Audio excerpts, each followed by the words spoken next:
Welcome back. So, one of the things that we really wanted to do today is make clear with you guys several things. One thing is that you just heard the panel say, listen, if you got a problematic deal, you're not being picked on. You buy enough deals, you're going to find a problem. That's just the way it is, right? You got to tough your way through it. This business, my tenacity has far outweighed my brains. But in reality, it's why I can look back and say I'm still doing it, because I know a lot of smart people that quit. And so why was I slow in bringing back seller financing to your business? NoteSchool started exclusively teaching people about seller financing, specifically brokering seller finance notes. That's where NoteSchool started.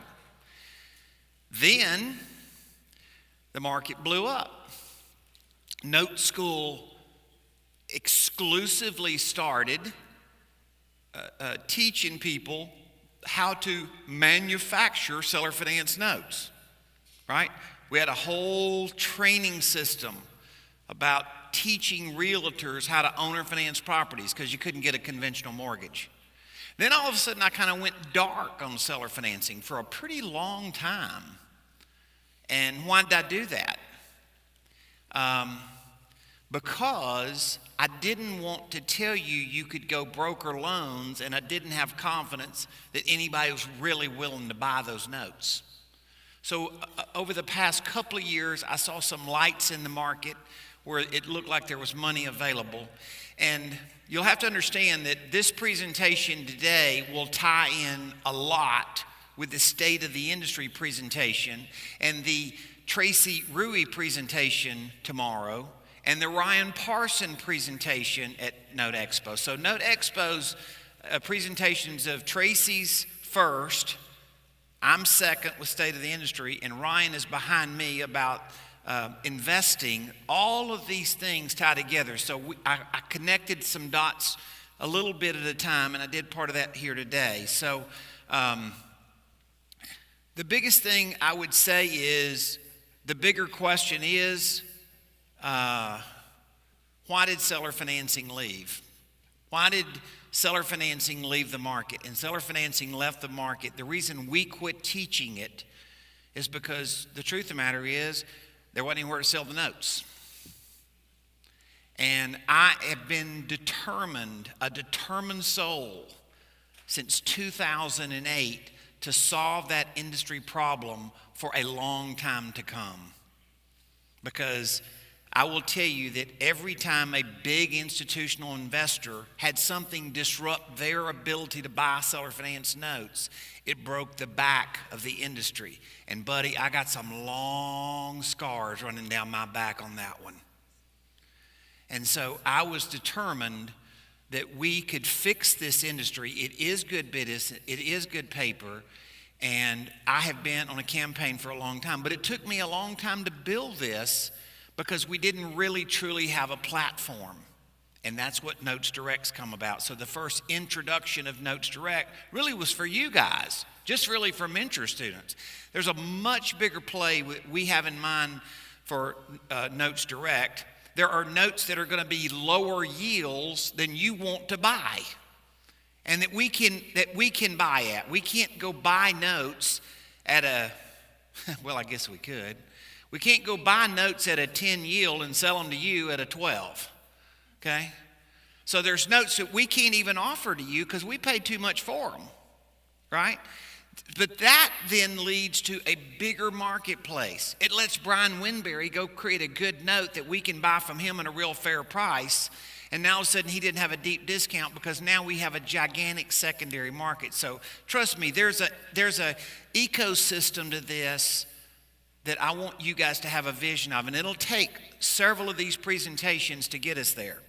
So the bigger question is, why did it leave? It left, quite honestly, because institutional investors left the market. And it wasn't that I didn't appreciate the guys at the institutions. The guy that ran the last 900-pound gorilla in the seller finance note buying business was a guy named Bob Repass.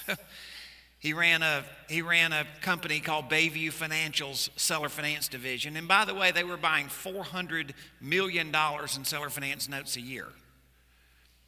So this industry can be giant. It can be a giant if we will allow this ecosystem to work.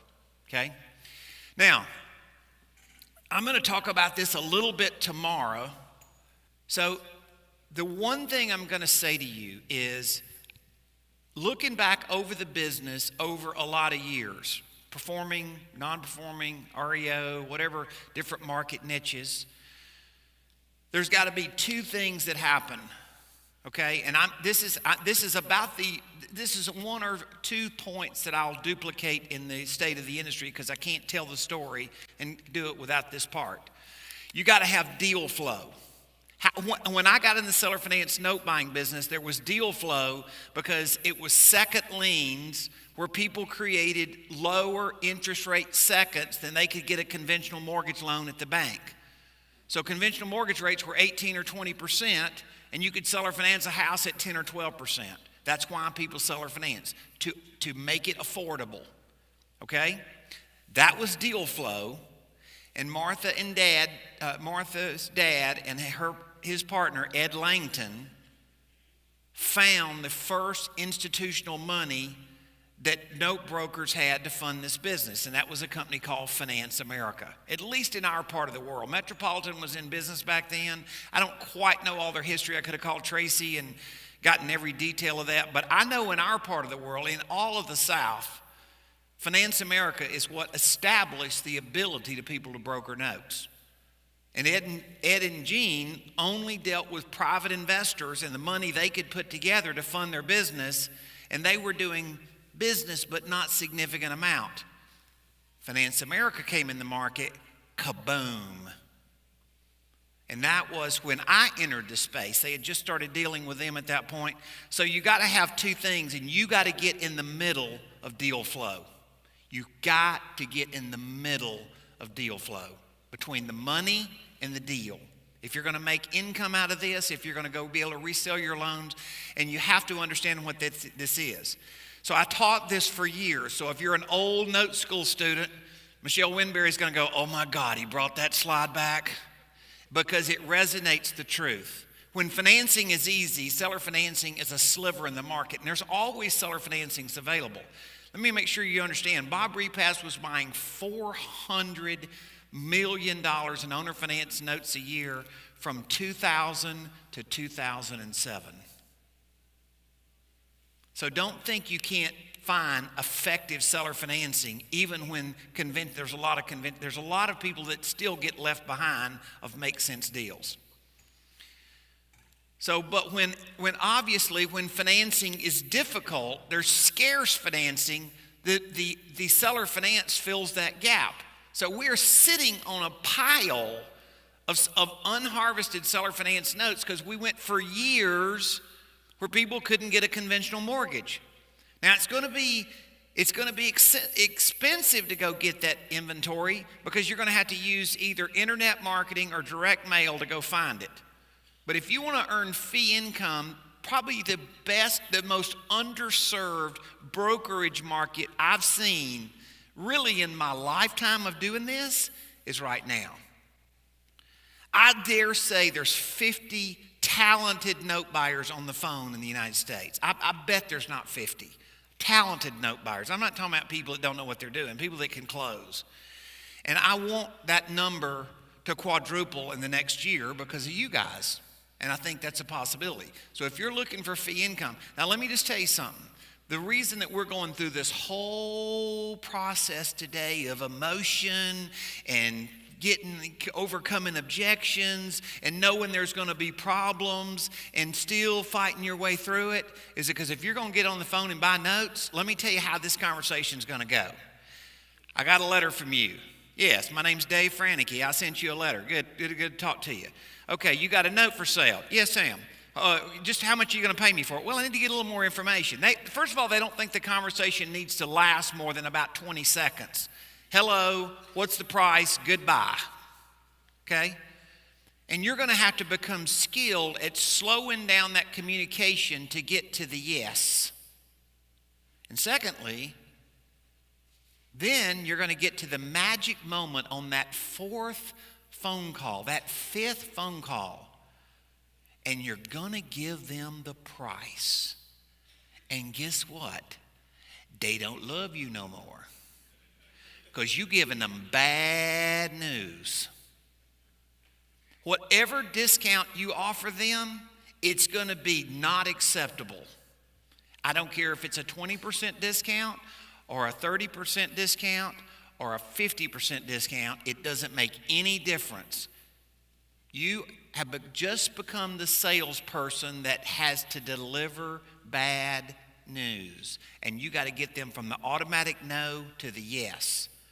And Monday night is how we're going to work through that. Okay? And a lot of you that do direct mail don't use us as a good enough resource in that area, and I beg you to let us help you change that. I don't know everything about doing it, but I have gotten to have some influence over some people that have a fair amount of experience doing it. So there's some things that we've learned along the way to just learn how to. This is the customer cycle. I can't change it. This customer goes from getting a letter saying that you can sell their note or getting on the internet and doing SEO marketing to all of a sudden then you get to the price, and guess what? They don't like the price. I just know that. You can't fix that. That's just how it's going to be. So you have to figure out how to get in the middle of their head to do it. So there's clearly two types of seller financiers. There's the mom and pops, which traditionally you're going to find with direct mail or on the internet. Okay? Realtors, I have tried and tried and tried for dang near 25 years about 25 different techniques of trying to get realtors to owner finance property so I can buy the notes. And I am not good enough because I have failed and failed and failed. So if you're going to go figure out the realtor deal, you're going to do it without Eddie because I'm out. They just have whipped me down. I'm done. Okay? I wish that weren't true, but I will tell you, I just have not seen anybody build a business with it. Tracy, I know there was somebody, one lady like in Coeur d'Alene, Idaho back then. The only person that I know of that ever did it, and she was way prettier than me. That's the only thing I can figure. Because, I mean, we've tried it about every way we could do it, all kind of different ways. So there are certain things that part of what I want you to get from this is we filter our business to likely experiences that we're going to have. I'm hoping that you use our experience to leverage what your experiments are going to look like. So mom and pops, you deal with them totally differently.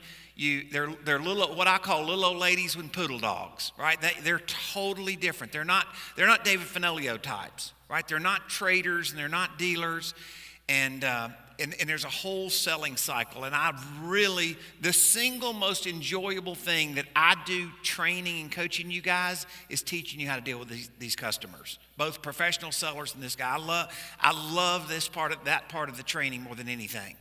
So let me sort of warn you, okay? I'm not crazy, and I know what people say, okay? I don't want to get on there on Monday night with my objections because Eddie may tell me I'm wrong. You better pray I tell you you're wrong, right?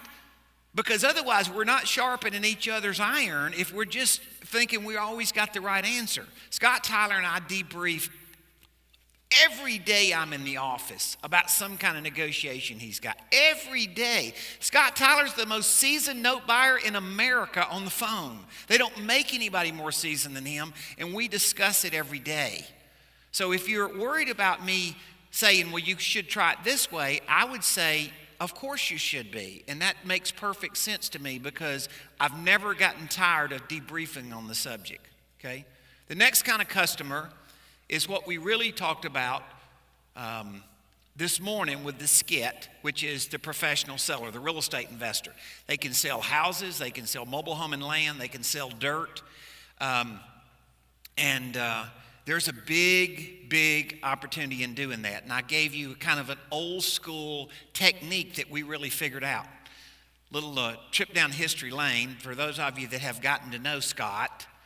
So Scott worked for Joe and I back in the early 90s.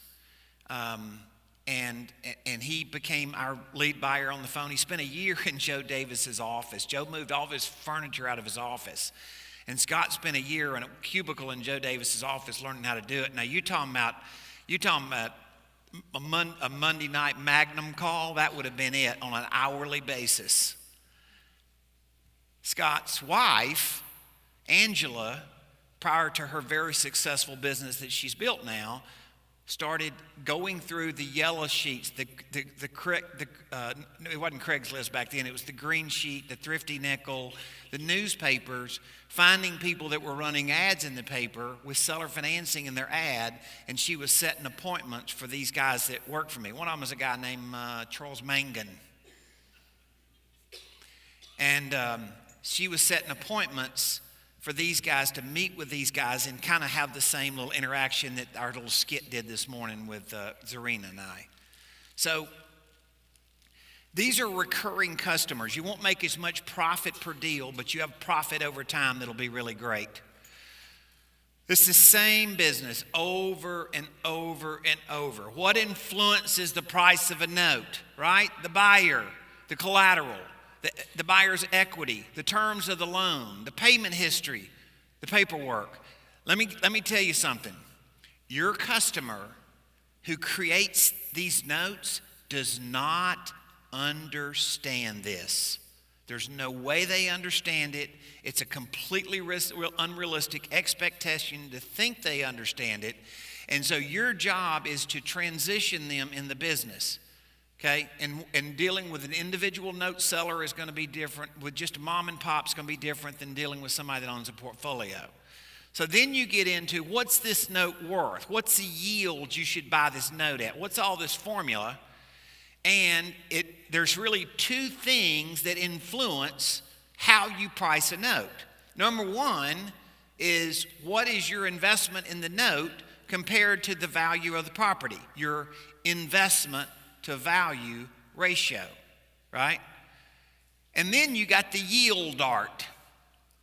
The yield dart is, most people think it's this lady right here. It's your grandma in tennis shoes, and she's going to be my investor. She is not your investor. This is a phantom person, by the way, so all you technical types in here, don't take this too literally. It's just clip art on the internet. You can find it. It's easy, right? But I've been referring to a little old lady in tennis shoes a long time. And people think the little old ladies in tennis shoe represents the market, and she doesn't. Okay? The market has definable features. For it to become a business that's $100 million a year or $300 million a year or whatever, that's a sophisticated market. This is an unsophisticated investor. So in order to solve this, you got to get to the redeeming factors. When is a note buyable, and at what price do you buy it at? Anybody think that we own any land contracts? Huh? Do we own any land contracts? We own a lot of land contracts. We own a lot more land contracts than you think we own, right? Why did we buy land contracts? Eddie doesn't even really like land contracts. Why did I buy land contracts? They were too cheap. These big operators created land contracts, and Wall Street wouldn't buy them, and we could buy them at a value buy price. And they had enough redeeming factors that we could pull the trigger and buy them. That's exactly why we did it. If we were creating owner financing today, we wouldn't create land contracts. But what do I do when somebody's already cooked the pie? I got to figure out if I can eat it. And so the redeeming factors determines whether I can eat it. So we buy imperfect notes. The more imperfect the note, the higher the yield, the lower the price. Everybody understand that math? So with this characteristic, what rate of return do I get? That's the magic question that every note investor that gets to a certain stage wants to know. Okay? So is the buyer's credit weak or strong? Okay? Are there people that aren't bankable today that still have a 650 credit score? Kevin Moore says, oh yeah. Lots of people aren't bankable, but they're not. You're not seller financing them because when you look at their credit report, they have 14 charge-offs. Okay? Now, why do we not pull credit reports on a loan that we buy with a 3-year pay history?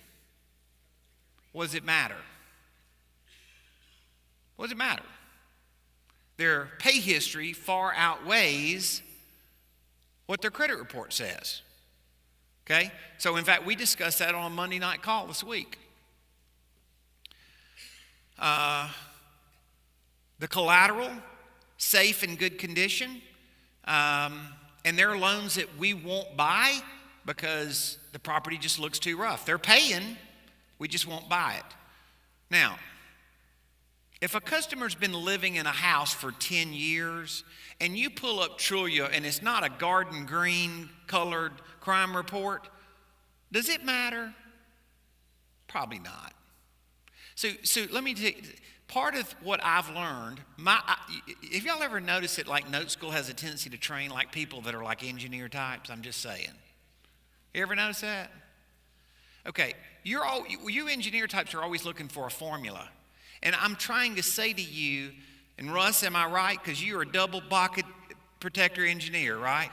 This business is judgment, isn't it, Russ? And you adjust your decision based on what you see. So I'm trying to always play back to you the judgment. Yes, that order could be true, and sometimes it doesn't matter.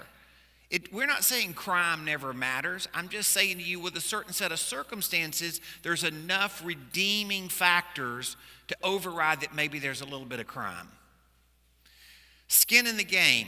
Skin in the game basically can be two things. It can be down payment, or it can be what would have been referred to back in the old Finance America days, Susan would have called hard equity. And that's the difference between what they owe and what the house is worth today. Sometimes that's money they've paid down, and sometimes it's escalation in value. But what the industry would have called hard equity. Rate and term. Rate and term obviously affects the discount in a note. Okay? And we talk about that a lot. And you hear me say there's a lot of reperforming notes that you can buy at a lower yield threshold because of the early payoff play. Right? Payment history needed. When is a payment history needed? When is a pay history needed? When there's not enough redeeming factors otherwise.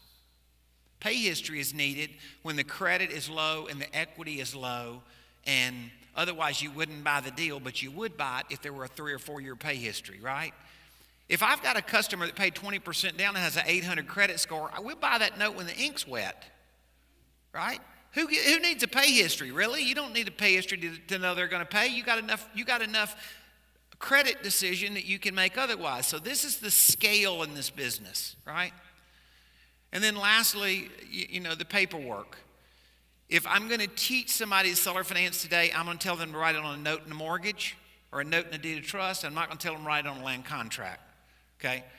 People are enamored with land contracts. And I get that, and probably half of the seller finance notes we've ever bought our whole career are land contracts. The world's not going to stop writing them, but they're never going to be quite as valuable as a note and a deed of trust. Okay, and it's just a market condition. So the secondary market yield, there's a secondary market yield at 8%. There's a secondary market yield at 10%. There's a secondary market yield at 12%, and there's a secondary market yield at 14%. It ain't a one-size-fits-all shoe. It's a common sense scenario, and I will tell you, for our industry to grow in the next 5 years the way I believe it can grow, it is our job to protect the passive investor that's the 8 and 10 yield buyer, so he doesn't have a bad experience. An investor that wants to buy at 12 or 14, he got his big boy britches on. Okay? He wants big boy yield. He got to have his big boy britches on. Okay? You guys wear big boy britches. Okay? When you go on Notes Direct and you hit that that buy button on there, you have access to our opinion, but we make it abundantly clear to you what? You better do your own due diligence, okay? Just because we bought it doesn't mean that you should buy it and doesn't mean it fits you, okay? And by the way, yeah, there's servicing transfer. And there's loans that you buy that go in default after you. All this happened. That happened to anybody in this room? Let me say it differently. Has that not happened to anybody in this room? Anybody that's bought 20 assets in this room, it's already happened to you. Martha said it. You know, this is just going to happen. And this is where I want you to be inspired enough to know that you just work through the problems. This is an entrepreneurial business.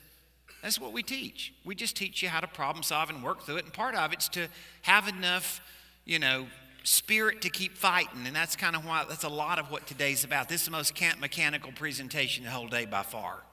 Okay? So I have a guy that's a former NoteSchool guy you may have heard of. He's a dentist named Dr. David Phelps. Okay? He has a phenomenal business that he's built teaching dentists how to be investors in real estate and notes. If I go sell a note to one of Dr. Phelps's dentist guys that's like at an 8 yield, he better not have any problems. So there's A grade notes, there's A minus grade notes, there's B plus notes, you get the point? You have to sell the note to the investor that fits the kind of investor that they are. There's investors that'll buy at a low yield, and there's investors that'll buy at a higher yield. But you have to be able to do this. And this is, I'm introducing a lot of ideas that we'll have a lot of time over the webinars to talk about. So underwriting, all of those things, I like the way Bob says it. Bob says there's an essential list and there's a nice to have list. So what I did was I built the nice to have list. I'd love to know all of those things about somebody before I bought the note, and all of them to be unbelievable good information in every one of those. How many of you buy land contracts from us today and don't know the answer to all those questions? It's not essential, is it? It's a nice to have. But the newer the note that we buy, the more we have to get to this answer. Otherwise, the loan does have to be seasoned longer, right? Then you got the buyer profile, and the buyer profile, it really is who's going to live in this house or who's going to occupy this house. Are they non-bankable? What about the neighborhood? What about the condition? What about the collateral? Most of you don't have a lot of experience in buying notes on dirt. I've only bought maybe 15,000 notes on dirt. If you're doing reverse ad marketing and you're doing direct mail, Scott Tyler's going to assure you you're going to see dirt loans. We've become the king of dirt loans because other institutional investors today apparently just are out. They're not buying it. Can a realtor sell it? This does not freak you out. You're accustomed to understanding you're not using a realtor to sell your property. But what about the passive investor? See what I'm saying? So I'm trying to balance the kind of things that are a thought process that when you're thinking about the investor market. This is what I would call typical seller financing over the last 30 years. Working class house, nice, working class. Mobile home and land, that's actually a picture of one of Martha's over 200 mobile home and land deals that she bought, as she mentioned, REO property. Martha chased mobile home and land. Y'all want to know why? In 2000, Martha chased mobile home and land. Well, in 2000, the real estate gurus were running a late night TV all night between about 6 of those companies, and everybody in Fort Worth and Dallas thought they were going to be a real estate investor. Does this sound familiar? I said, sweetie, get out of that noise. They're overpaying for 70-year-old wore-out houses. I said, go out here. The mobile home industry crashed. I said, you can buy a double wide 2 years old on 2 acres of land for $25,000 to $30,000. And she did 200 times and sold them between $60,000 and $100,000. Real estate investors thought a mobile home and land was a nuclear waste dump. And then there was dirt. We bought a lot of paper on country land and dirt and mobile subdivision properties. What about this property? Why would somebody ever owner finance this property? Any chance of that? Huh?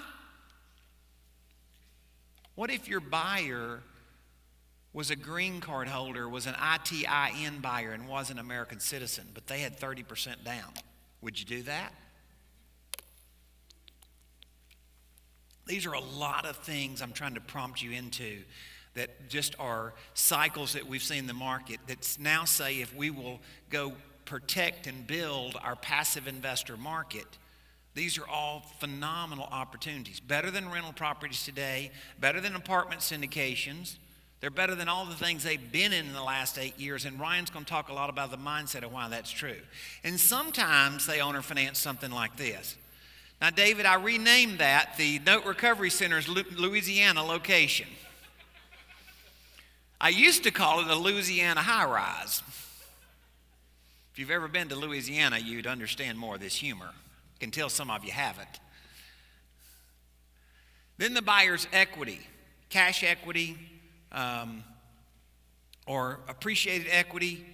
And the other question is can they resell the house? If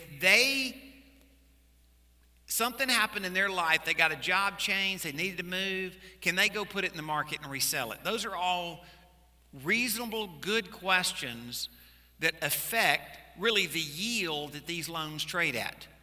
The more homogeneous they are, the better, but all of these things are part of that process. Rate and term. Has a mentor student ever asked me about a balloon and how to calculate a balloon? Do you think that's ever happened? Listen, that is the most common question, Russ, that I've been asked 1,000,000 times, right? When people get to a certain maturity level and at NoteSchool, they're like, Eddie, how do you calculate the yield on the balloon? I got a better question for you. Can they pay it? I'm not saying we don't buy notes with balloons and calculate the balloon being paid, but it's an irrelevant calculation when they can't pay it. So the bigger question is not just how do you run the math. By the way, we'll do it on Monday night if you'll prepare. Cool with that. But the bigger question is the balloon relevant? Or you just have to really buy it like it's a level amortizing loan? Is it enforceable? Can the borrower refi and pay you off? And then you get into what can the borrower pay, right? If you have a $100,000 loan, 6% interest, payable over 5 years. Even at a 6% loan, that's not going to have a high discount, is it? It's going to have a much lower discount than a 30-year note. This note might trade for, in the 80s, a note that was 30 years might trade in the 60s. 80 cents, 60 cents, everybody follow me? But here's the bigger question. Can they afford the payment? So when you're creating owner finance notes, the perfect world may not be practical. The perfect world is you just write real short-term paper so you don't have a high discount. The variable is you still got to create loans that the customer can pay you back. That's the quality of the loan, right? His ability and desire to pay you back. So then you get into providing can they pay and will they pay, and then the relevance of the pay history. Pay history is a big factor. Most of you are accustomed today that we don't have credit files on these customers. We knew that. We completely understood that. And we bought a lot of performing notes, seller finance notes, over the past 2 or 3 years that we've never run a credit report on. Now, our executive team has the most experience in buying seller financing of any bench that's ever been in the space. And if we don't think it's relevant, that's why we're saying to you it's not relevant, because we're looking at pay history.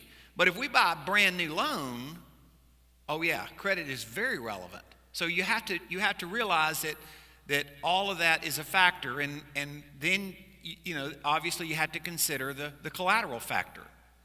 When does pay history matter? Well, pay history matters in the first part of a loan. If you're buying a loan with good credit, in the first 24 months, you might see a 4% default rate. right?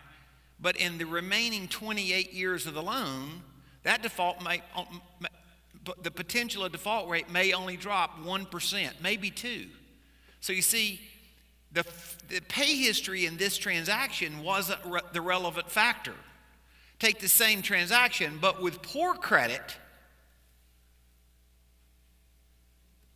the first 2 years, maybe a 20+% chance of default. Then, if you have a pay history, the back pay history that's good, if the first part of the pay history is good, then the back part of the 28 years alone, yes, you will have a slightly higher chance of default, but it won't be anything like it would have been in the first 2 years. So that's our measuring stick as to how we look at it. Okay? We would call that the redeeming factor. If you're going to buy a loan brand new with poor credit, you probably need to be in investment value range close to where you'd be at a non-performing note, say 50%.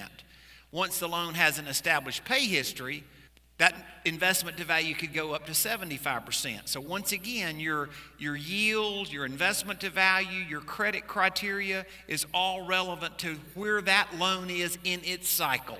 You're buying that loan in a life cycle. The part of the clock that you're picking has a lot to do with how that works. That makes sense? Paperwork. Is it a valid lien? Is it compliant? Does it have a credit file? These are, as Bob says, these are all my like to have list, right? And does it have protections? Does it have an escrow account? Does it have taxes? And some of the loans that we have and some of the loans that you'll buy, it may not be the perfect checklist. If you've ever been on the calls with us very much, we'll say, you know what, it may not fit your capital, right? So there's different tolerances within the business. It doesn't mean that it's not tradable. It just means that certain people that are super buttoned up and super careful, it may not fit what they like. And I don't want any of you to buy something that you don't like. But we've bought a lot of loans that had deficiencies, just deficiencies we could live with. Okay? So the idea is you're looking for a customer that's documented and qualified. I want to start a gigantic campaign for us to help people create seller financing that they in turn can go sell those notes. So you're really running your own little mini note school, helping people create owner finance notes so you can bring those notes to us and we can fund those notes. Okay, that's the growth in the business, is working with investors and getting them to cook the pie correctly with the right recipe so that they can exit their notes. Their tendency is going to be all the things that we've just been talking about. Their tendency is going to be not vetting the people very well, not being very stringent in credit. They're going to run ads that's more likely to say bad credit, no problem, than seller financing for deserving buyers with large down payment. You see the difference? So you're going to have to transition them. And you're saying, Eddie, you seem like you're just really focused on that. How do you know that's true? That's how we built NoteSchool. The way we did big volume was dealing with dealers. It wasn't one-off customers. And this customer does not naturally think this way. So the validity of the lien and the compliance and all that stuff, those are all processes that are going to be essential to the thing. And this industry can be rebuilt to do $300 million, $400 million, $500 million in business a year. And this customer that can't get conventional financing easily and the way they want it, there is an alternative. And then there's a safe secondary market those loans can be traded in. So this is exactly what we've worked hard literally for years. So you're saying, well, why weren't you telling us about this 3 years ago? Because I didn't have the secondary market built. And there wasn't an institutional secondary market that was predictable enough to make it work. So there's really 4 profit centers with seller finance notes, what I call manufacturing notes. That's you or someone else making a seller finance note that can be sold in the secondary market. There's brokering notes. And a lot of you brokering notes is going to be your fee income strategy. Okay, it was my fee income strategy. Now let me say something, I'm really careful about this. I do not want to turn NoteSchool into a note broker school like all the real estate gurus say you're in the flipping business. Because flipping is not wealth, it's just a job. This brokering is a job, but sometimes breathing a little cash into your business helps you live to fight another day. And we still broker notes. We don't do it all the time, but people bring us stuff doesn't fit our exact capital stack, and we'll still broker notes. We're okay with that. Buying and holding notes is wealth. Buying and holding notes is wealth. And I always want you to build your portfolio. The last thing is what I would call other real estate opportunities. And we frequently discuss these kind of things with you guys, like buying property with owner financing. Right? That's a note technique, but it's a great note technique. I mean, it has a great wealth building strategy. So there's lots of note-related activities that you're going to do. And then obviously what you heard a lot of the panel talking about today, the retirement account strategies and all that stuff. Those are other, what I would call real estate or note buying opportunities. Where are you going to find these customers? I believe that 70% of them are going to be reverse ad marketing or direct mail. I believe 30% of them are other methods, and yes, the internet strategy will work. Tracy has a great little program for that. It's not part of NoteSchool, but she's a great friend of NoteSchool, and she's got a good system to help create some activity. But if you're just so it's a good way to do a mix. But some of the old school methods are still going to be standbys in the business. We've got direct mail stuff that we've done and built, and those are available to you guys. I want to be more involved in hearing about your business. You know, like if I've got a student doing direct mail and yet I never hear any negotiation question, on Monday night I never hear a single negotiation question, that's impossible. So we want to help you with that process, but those are all things that'll work. Brokering notes, this is a simple little thing, but it's true. You got to get in the middle of the deal, okay? And you got to get between the funding source and the customer. There's money to the customer and there's money to you, and here's what you have to do. You have to understand that you're in a value add proposition. For you to get in the middle of the deal and you to bring the customer, you're bringing the customer and the funding source together in a way that would never happen otherwise. And that's really as simple as it gets, but it's true. So people say, why would I broker notes? Because you can make a good income. Some people try to retire on one deal and some people don't make enough profit, okay? I've been doing direct mail and negotiating and running a company that bought seller finance notes for a long time. Longer than anybody in this room. Longer than anybody in the industry. And I can tell you this. You got to make enough profit to live to fight another day. Average profit in brokering notes, dollar profit, probably should be anywhere from $3,000 to $6,000. Now, Scott sees some people that try to retire on one deal, right? And we don't like that because we think they're losing too much business because they're trying to chip in too much profit. But if you're going to do direct mail and work the cycle, you got to make enough money to live to fight in the business. Typically, that averages about 4 to 10% of the amount of the note. Now, if you're doing trader business, flow business, sometimes you might be operating with a little lower yield, but a recurring customer that you can get business from over and over. Does that make sense? So the rules of brokering notes. Number one, I would say always think like an investor. Do not think like a broker. I have worked very hard in my career to not have a broker mentality. And I will tell you, if you sit on the desk Scott sits on every day, we have people that think just like a broker. It's all about me. When can it close? They don't really care if the deal's going to pay. Just when do I get my commission? And quite honestly, they end up getting deals not closed because we're too scared of what they may know that they're not telling us. If we always have somebody that's thinking in our best interest and doing it, we'll protect them to the wall. And that's the way any true funding source in the business is going to look at it. Always think like an investor. Broker for survival and not for wealth. Broker for survival and not for wealth. Invest to build your wealth. So understand, your brokerage business is your storefront. It's your deal flow. It is brokering the deal and taking all of the deals that you broker, all the deals that you find, and brokering them lets you have a business. It just doesn't let you live for a rainy day. What did Martha say the most important thing that she had learned from her dad? Anybody remember what she said? How to have long-term income. How to have long-term income.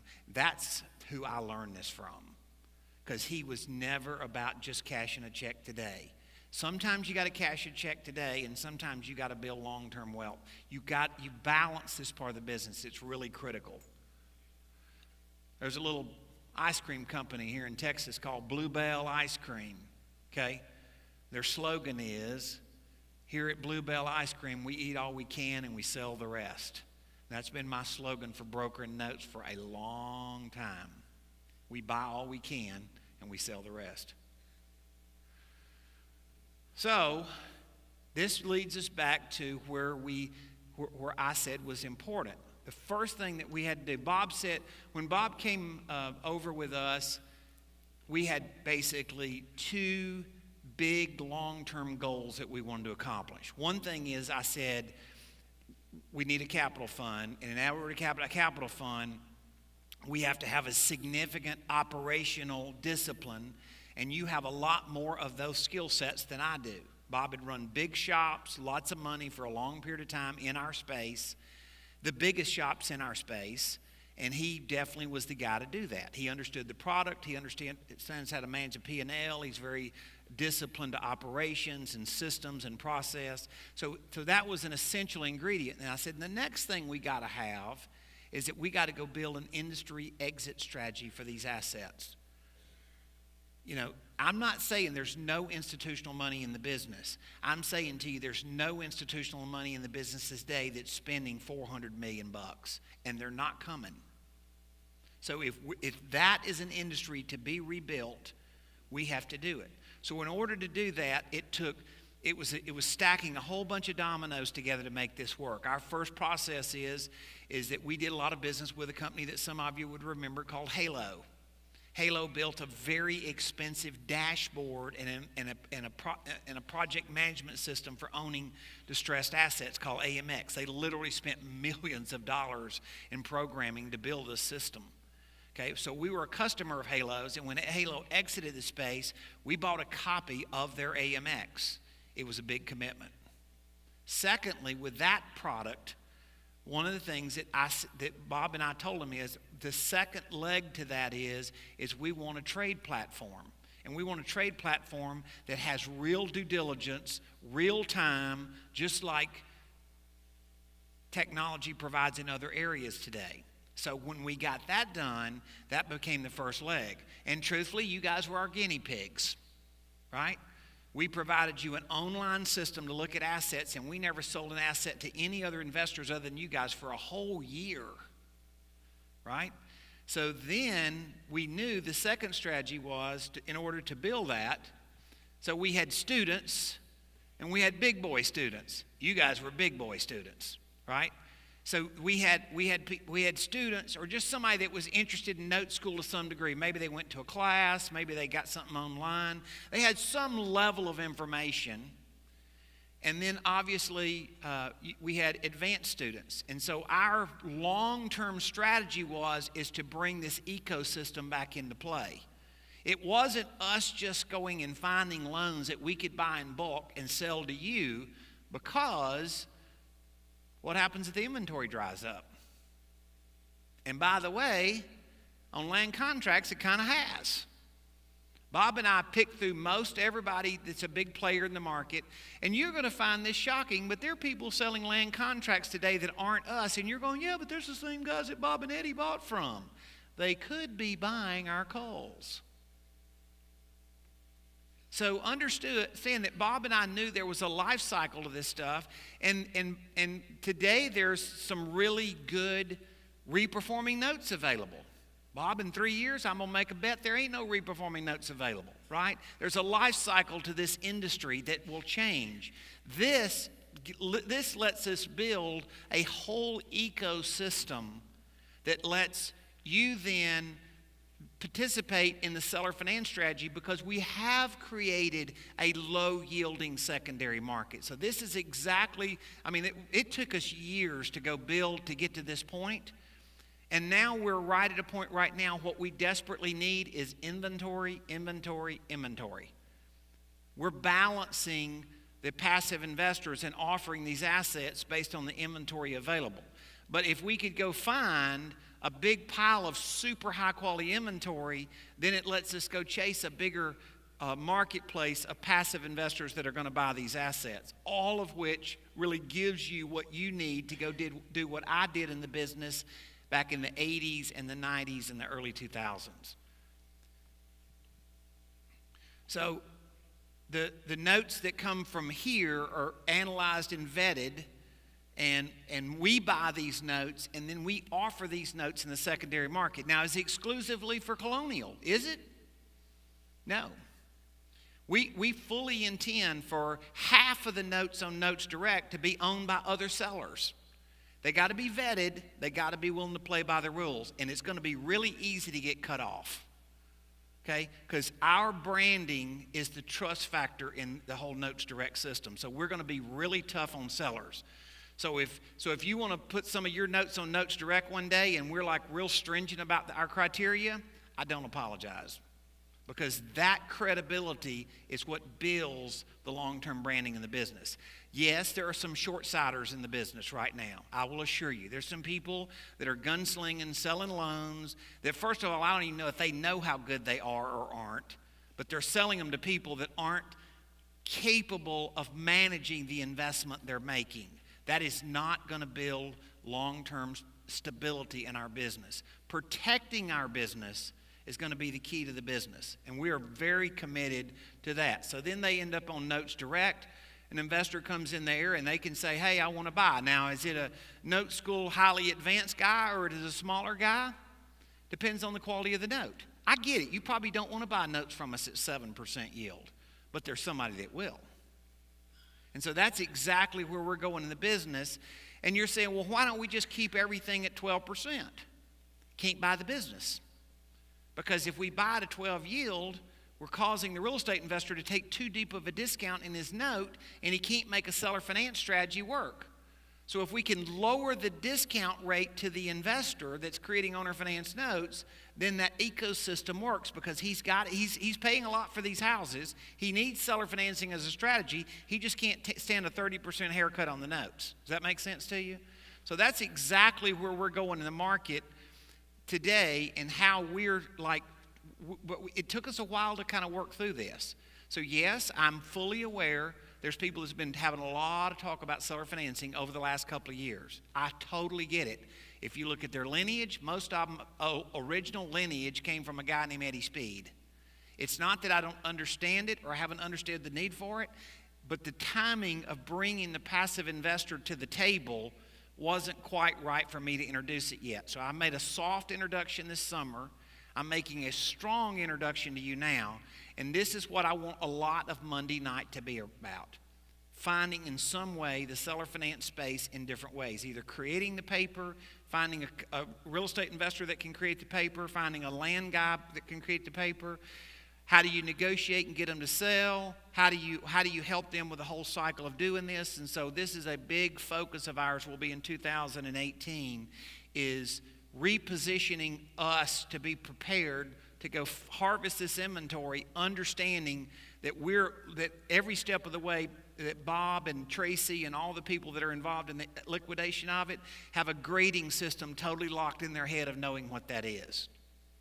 And that's really important. So now you can start to see that there's some things that I haven't said about timing and when it was great and when it wasn't great, and that'll be in the state of the industry that I do tomorrow. And then Tracy's going to talk about kind of why an investor can buy today and hasn't been able to buy in the past. Ryan and I were having a great conversation in my office this week, and Ryan makes the simplest of statements, but 1,000% true. What made the stock market work? People invest in the stock market think there wasn't any risk. If they did, they were a fool. They didn't think there was any risk. After looking at cycles in the market, why do people still invest in the stock market? It's efficient. Efficiency outweighs most other things when people are desperate sitting with dry cash. Efficiency of investing. The stock market is crazy efficient. You can punch a button and buy, you can punch a button and sell. If we can bring this efficiency to the note industry and patrol ourselves and don't lose our mind and there's going to be a lot of temptation for you to deal with some people that are going to be less than disciplined. Let me beg you, please don't do that. I love this business. I have spent my life learning how to survive in this business. And I'll tell you that if we'll take care of it, it'll be good to us and for all of our kids to come. So let's really understand the discipline of the business. And I'm going to message that in the state of the industry strongly. Because there'll be some people out there in the state of the industry that are kind of, let's just say, gunslingers.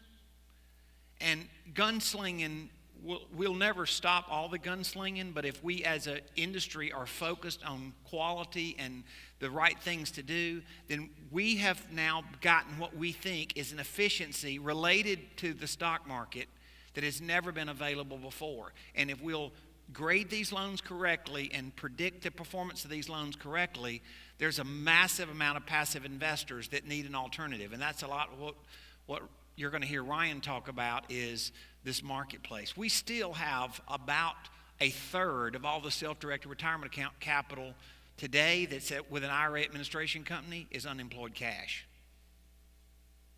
And right now they have less opportunities than they had 5 years ago. Kathy, when you were selling REOs 5 years ago, you could sell to a lot of people that had IRA money, right? Because stuff was ridiculously cheap. You could buy something that was just a paint and carpet deal for 50 cents on the dollar. It's not available now, is it, right? So now you shut off not just the investor that would buy the house, but the investor that would buy the house and source the money from a self-directed retirement account that would make him a loan to buy the house, right? So that marketplace is dried up. What about the apartment space? I'm not announcing an annihilation of the apartment industry, but I will ask you a question. If an apartment complex was trading at a 10 cap in Kansas City in 2011 and it's trading at a 5.5 cap today, aren't you kind of paying the same twice the money for the same door? So a lot of other what were phenomenal opportunities as people got out of the stock market, and people sat with money in a can in the backyard in 2009. I can just tell you that because I spent all day on the phone begging for it. Okay, I can tell you, 2009, they had all their money stuffed in a can in the backyard, and they were not in investment mode. But once again, there wasn't an efficient marketplace built for them to do it back then. But people that were buying in 10, 11, 12, 13, 14, there was crazy opportunities out there because the inventory was too cheap. Now the inventory, to some degree, we tend to think is overpriced. And so now we're looking at what is an investor's next alternative. So this kind of gives you the whole ecosystem. I haven't told you every detail yet because we've got 2 or 3 presentations yet to go. Does this make sense to where we're going in the business? Good news or bad news? If this don't light your fire, your wood's wet, baby. Huh? Because I will tell you, in the last month, I had some people that consider themselves pretty seasoned note guys today, and I consider them to be pretty seasoned. They had no idea that Bayview was buying $400 million in owner finance a year in the early 2000s. They never heard such a number. The seller finance industry has a way, way bigger growth potential than just buying individuals buying non-performing loans, like 50 to 1. And if you buy a non-performing note, Brian Winberry, and you got a real strategy to go create an owner finance note that you can sell at a low discount, seller financing came to the rescue to make your MPL deal work, right? So that's the ecosystem that we're looking for in the process. And with 8 seconds left, I'm done.